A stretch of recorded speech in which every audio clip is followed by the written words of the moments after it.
Alright guys, so this is going to be the notes on factoring. This is the most basic after the GCF where you would start. So basically we've got these steps that we're going to follow, and we're going to fill this in, and then I'm going to show you how it works. Step 1, it says factor out the GCF. We always have to factor out the GCF. Do not forget to factor out the GCF, factor out the GCF. So that's what we worked on before. That's why we started with that, so that you are able to do that to start. Then you're going to identify the factors of C. I think up here you've got where you could fill in the standard form. The standard form, if you remember, is ax squared plus bx plus c. So this is your C, right? So we've got to identify the factors of C. Factors, again, meaning what two numbers multiply to equal it. So you're going to identify the factors of C. Then you're going to determine which factors of C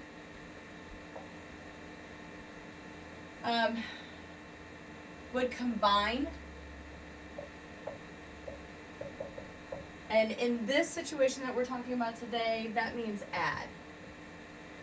So combining, you could be adding them or subtracting them depending on their sign, but today the ones we're focusing on, the ones are going to be adding. So the factors of C that would add to make B. So here's your B. So what multiplies to give you C but adds to give you B is what we're going to focus on. So since C is positive, your factors must be the same sign. So in order for two things to multiply together to give you a positive number, their signs have to be the same. Positive times positive is positive, but also a negative times a negative is also a positive. So they have to be the same sign, either both positive or both negative.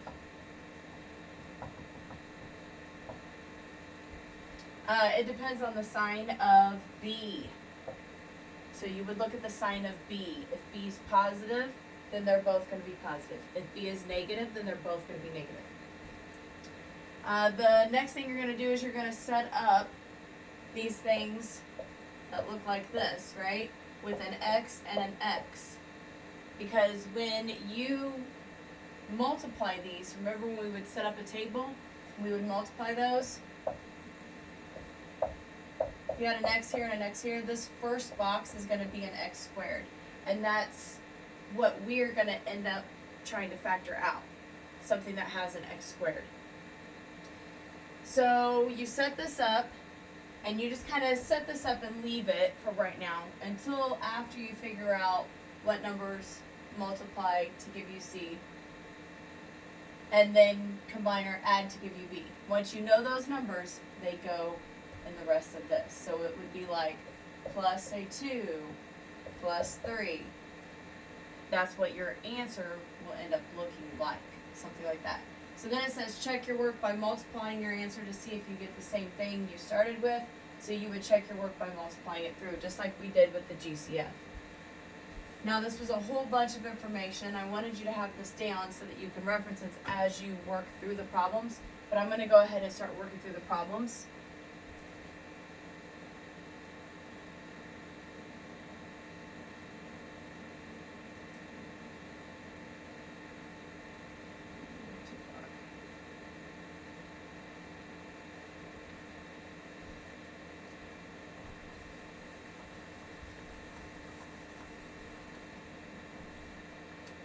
Okay, so number 15, you've got 3x squared plus 33x plus 54. Remember the first thing? Factor out the GCF. So that term has a 3. I know that one has a 3. Does 54 have a 3 in it?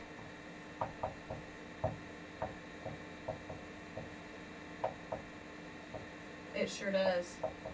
So we can factor a 3 out. They don't all have an X, so we're just going to factor a 3 out. When we do that, you get x squared left here. 33, you take the 3 out, that would be 11. And then this 54 we know is going to be 18. Alright, so we factored out the GCF. I'm going to go ahead and start writing my answer down, because a lot of times if I don't, then I end up forgetting that 3 at the end because I start doing all this other work. So I'm going to write my answer up there. I'm going to go ahead and write my x's because I know that's what my answer is going to look like. And then I have to think about, okay, first of all, this is my A, that is your B, and that is your C.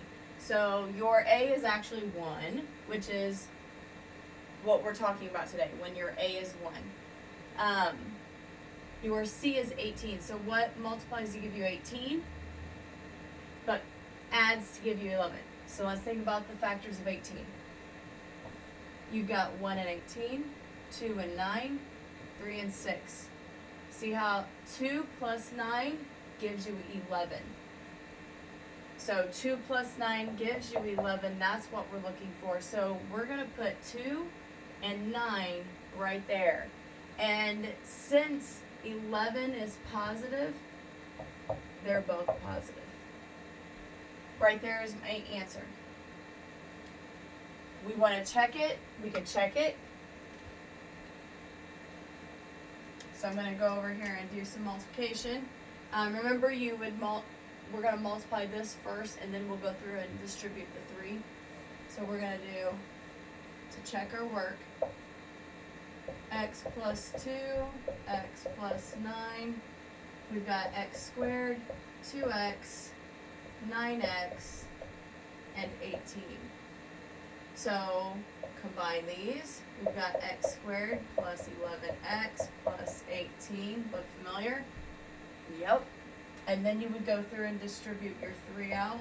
So you've got 3x squared plus 33x plus 54. We have the right answer. So this was correct. Again, you can always check yourself by multiplying it out and seeing if you're correct. Moving on to number 16. Again, factor out your GCF. So you've got 6 goes into each one of these. So I'm going to divide each thing by 6. So I've got n squared minus 72 divided by 6 is 12. So 12n, and then 210 divided by 6 is going to be 35. Okay, so I've factored out my GCF. Remember, I like to go ahead and write the answer up at the top so I don't forget about that 6.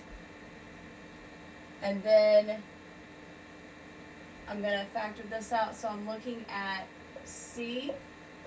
What are the factors of C? 1 and 35. 5 and 7. And that's it. And then, so I've got to figure out what adds to give me 12. Well, 5 plus 7 is 12. So these are my numbers.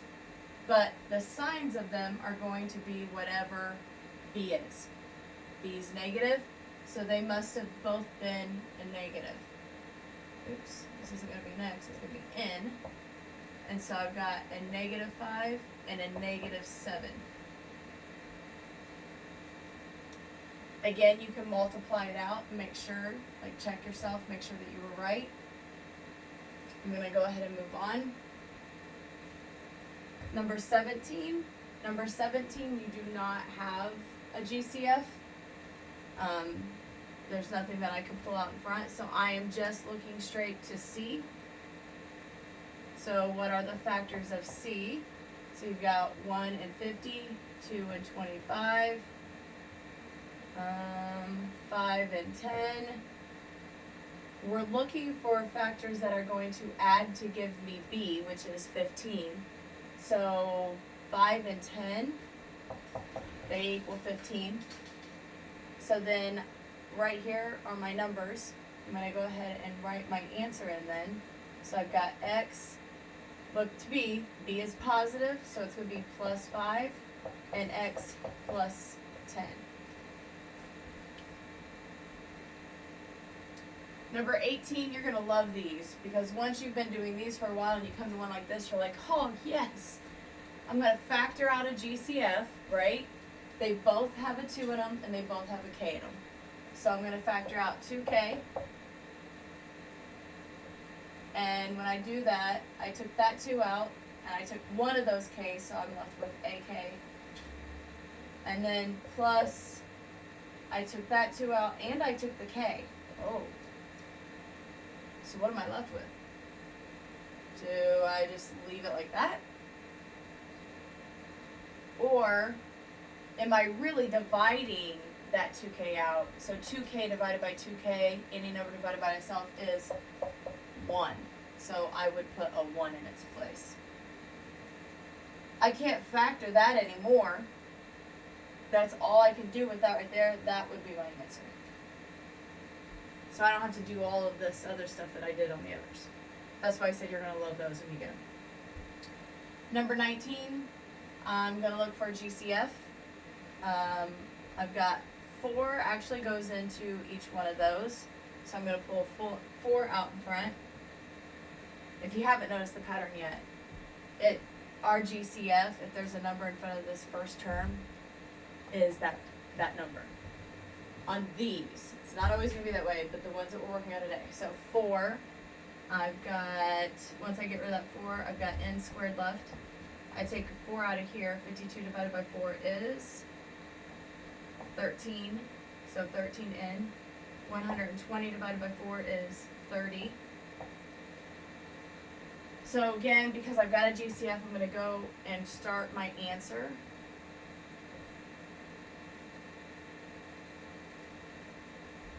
And I'm looking at C, and I'm going to list its factors, and I'm going to see what's going to add up to give me 13. So what 2 numbers multiply to give me 30, but add to give me 13. So I've got 1 and 30, 2 and 15. Some of you might know these as soon as you see them, and that's great, but I'm going to go ahead and list them out for those that can't see it. Once I get to 3 and 10, I realize that if I add those 2 together, I would get 13. So I can be done. So those are my numbers I'm going to put in here, but the sign of them is the sign of B. Well, that's a negative. So those are both negative. Done with that one. Let's move on to number 20. Number 20, I don't have a number out in front of the r squared. Well, I do, it's a 1, but I don't have to get rid of it, right? There is no GCF that I can pull out in front of this. So I'm going to go straight to my C and list the factors of it, and I'm looking for what's going to add to give me my B, which is 8. So I've got 1 and 12, nope. 2 and 6, oh, look at that. 2 and 6 add to give me 8. So my answer, I've got the R's, and I've got a 2 and a 6, and I look to B sign, it's positive, so they're both positive.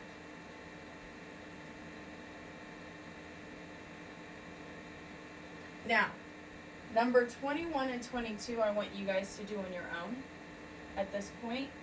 So remember on 22, you're going to factor out a GCF. Hint, remember the number I said out in front? Try to get rid of that one. And then number 22 does not have a GCF, so you would go straight to the C. Factor those. Check your work with them too. So when you show me your work, you're going to show me what you got as your answer, but you're also going to show me that you checked your work to make sure you got that. Perfect timing.